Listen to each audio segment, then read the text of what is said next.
Robert Frozy, comment est-ce que vous avez rencontré Aurore ?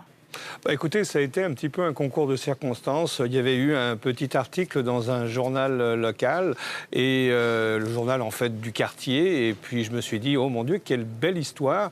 Est-ce qu'elle accepterait de nous rencontrer? Alors il y a eu d'abord des rencontres un peu préliminaires pour établir un petit peu de quoi on voulait parler. Ensuite, on lui a dit que c'était aussi avec une caméra, puis qu'on allait rentrer un petit peu dans son univers quotidien. Et puis après, je dirais quelques jours de réflexion, elle a accepté. C'était pas facile parce que c'était la première fois que véritablement on allait la découvrir, je dirais, à la télévision.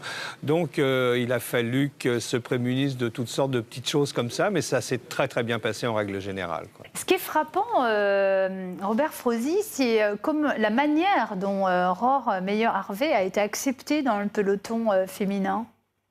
Alors ça a été je dirais une grande surprise pour nous parce que on devait la suivre dans son quotidien, mais on voulait effectivement la suivre dans une grande compétition. Et là, à notre grande surprise, eh bien, elle a été, je dirais, acceptée par tout le peloton féminin, comme si elle avait toujours été là. Il n'y a personne, on n'a pas entendu, nous, de propos discriminatoires, de propos où elle n'aurait rien à faire dans un peloton féminin en étant un ancien, j'allais dire un ancien gars, parce que c'est un peu comme ça que ça se présentait pour certaines, mais finalement, non, il n'y a pas eu d'animosité. Peut-être certains regards par moments de commissaires de course ou de gens du public, mais pas plus que ça. Surtout de toutes ses coéquipières, elle était encouragée systématiquement. Non, c'était beau à voir, en fait. Et elle a été acceptée sans problème aussi par la Fédération de cyclisme canadien, puisque ce sont des courses professionnelles. Oui, alors ça, c'était un peu particulier parce que Louis Barbeau, qui est le directeur général de la Fédération québécoise des sports cyclistes, eh bien, Aurore s'est présenté avec quelque chose qu'il n'avait jamais vu. Donc, il s'est renseigné. Au niveau de l'association canadienne, il n'y avait pas grand-chose non plus.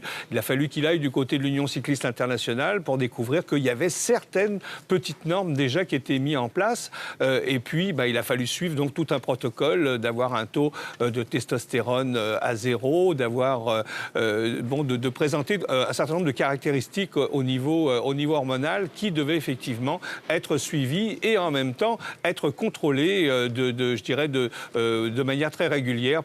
Et d'ailleurs, Aurore nous disait que c'est un petit peu son angoisse, c'est de toujours se dire est-ce que je suis vraiment dans le bon dosage, etc.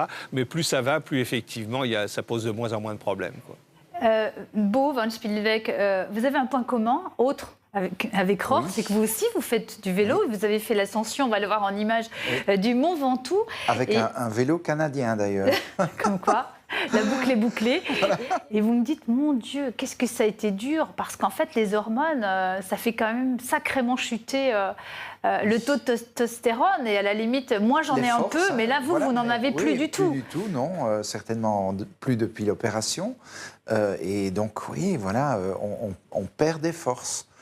Et Aurore le dit d'ailleurs dans le sujet, elle dit, mon Dieu, dans les côtes, c'est compliqué. C'est très visible dans les côtes, mais même les choses de tous les jours, un casier de bouteilles en verre, ouvrir un pot de confiture, tout ça devient plus dur. Donc, mais bon, moi je ne me plains pas, je ne fais pas non plus du vélo de façon professionnelle, c'est en amatrice. Ouais. Donc, Ça nous amène à parler du cas de Caster Semenya, cette athlète spécialiste du 800 mètres, qui alors elle n'est pas transgenre, mais qui a un taux de testostérone très élevé, correspondant à celui d'un homme.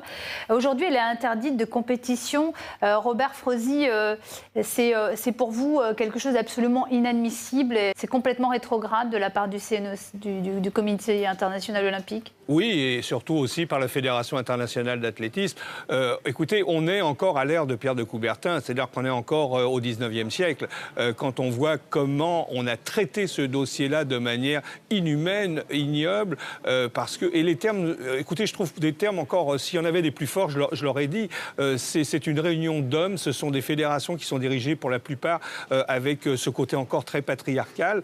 Et quand on demande à une femme des traitements traitements qui ne sont même pas, on ne connaît même pas encore les conséquences de ces traitements médicaux parce qu'on l'obligerait à descendre son taux de testostérone, c'est quand même assez incroyable. Encore aujourd'hui, que par exemple, une fille qui veut compétitionner et qui devient donc un garçon, alors là, on lui ouvre les portes, il n'y a aucun contrôle pour les compétitions masculines, mais par contre, l'inverse, c'est encore là, c'est encore un parcours du combattant. Alors, les décisions des tribunaux sportifs ou des fédérations, c'est de dire, nous nous battons pour l'équité parce que ça ne serait pas équitable. Le tribunal arbitral du sport a reconnu que ce qu'on avait fait à Caster-Semenya pouvait être discriminatoire, mais en même temps, il rajoute qu'il faut aussi une certaine justice et une certaine équité pour que tout le monde ait les mêmes chances. Mais on ne s'est jamais posé la même question pour le nageur Michael Phelps qui avait des prédispositions génétiques qui l'avantageaient, pas plus qu'on se pose des questions pour les gens qui sont nés en altitude et qui gagnent la plupart des courses de fond ou de demi-fond. Alors, pourquoi deux poids et deux mesures?